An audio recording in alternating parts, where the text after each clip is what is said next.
Hey guys, welcome back to art class with me, Mr. Blakely.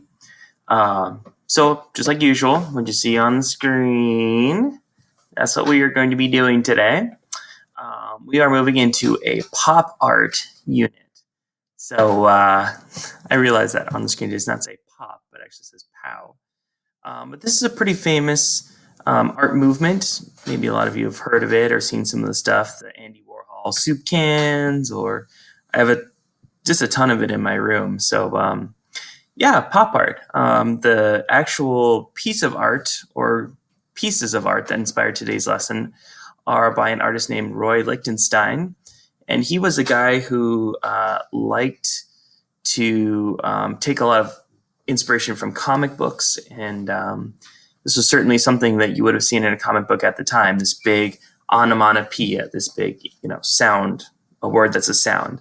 And I'm going to show you in just a second a couple examples of what that looks like. But yeah, that's kind of the inspiration for this. So let's take a look at some Roy Lichtenstein paintings.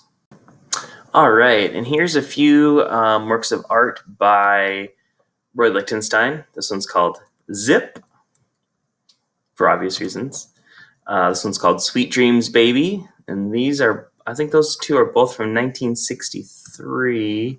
And then Blam, one of his most popular paintings. So a lot of these were like actual panels from comic books or comic strips that he would cut out and then enlarge to be 6 or 7 feet across, and they were just massive.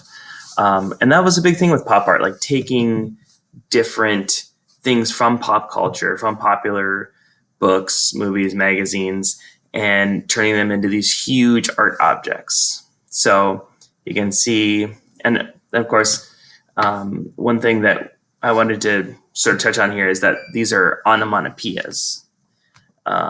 Specifically, the blam, the pow, the zip.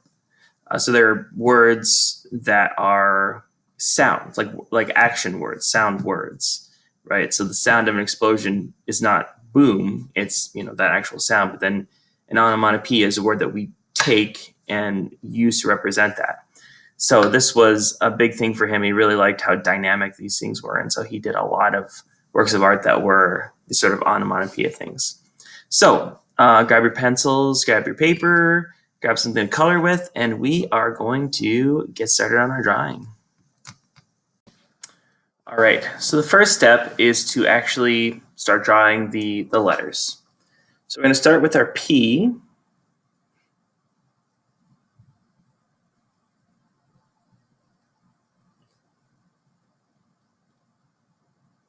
It's really just a bubble letter, right? P. Now, rather than do the O next, we're going to do the W, because I want the O to actually be kind of behind. And there's going to be some other stuff going on with the W's, or the O. So I'm going to do the W next.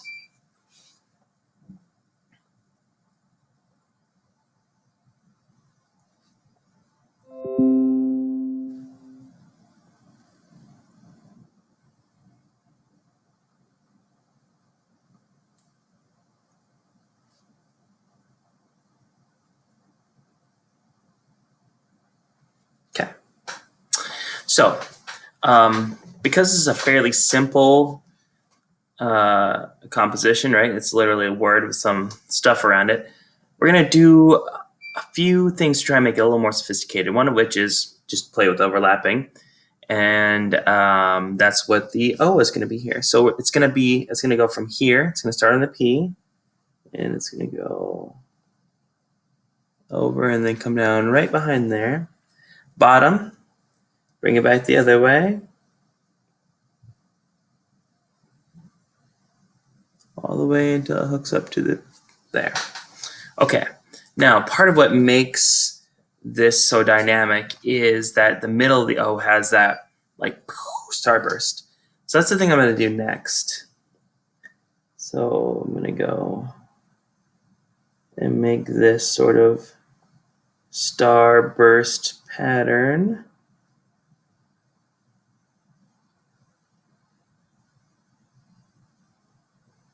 All the way back around. Okay, and then on the inside of that, I'm going to do a slightly smaller one.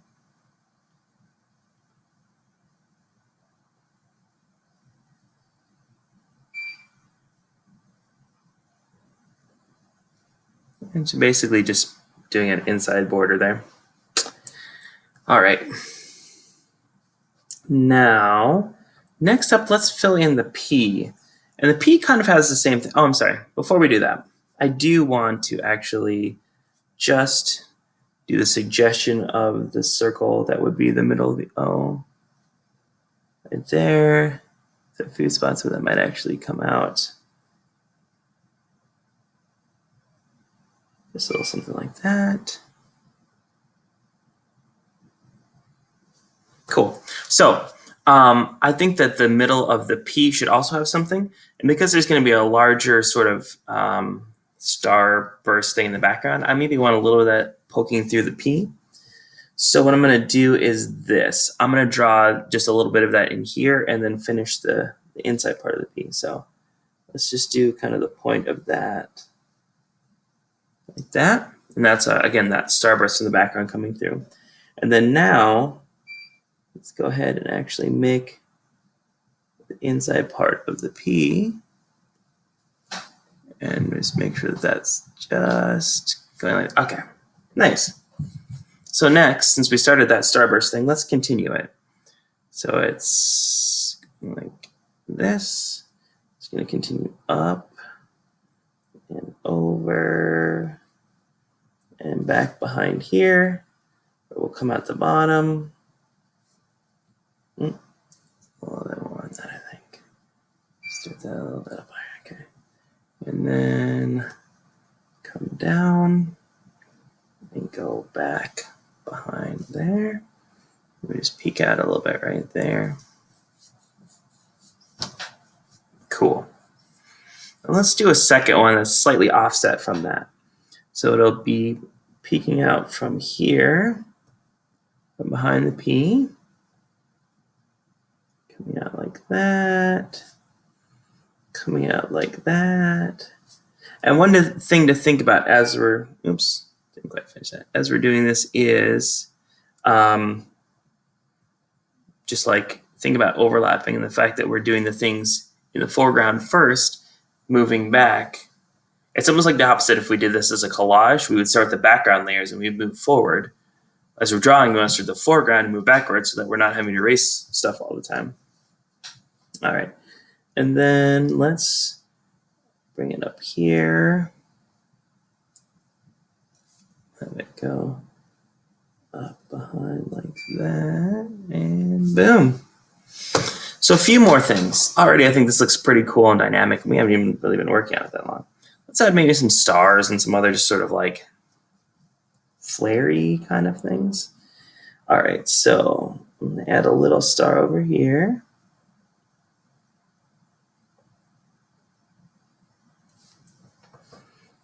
And I think I'm gonna add a bigger star behind it.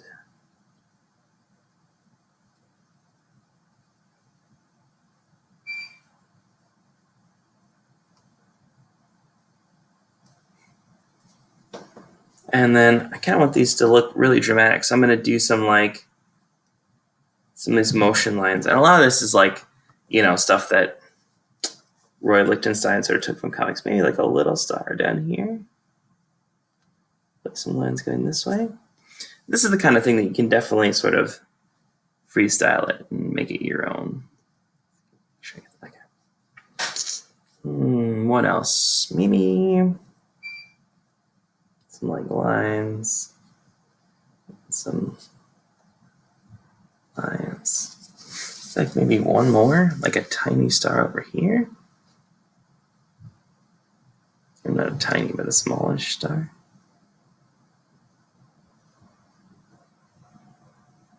So more like, cool.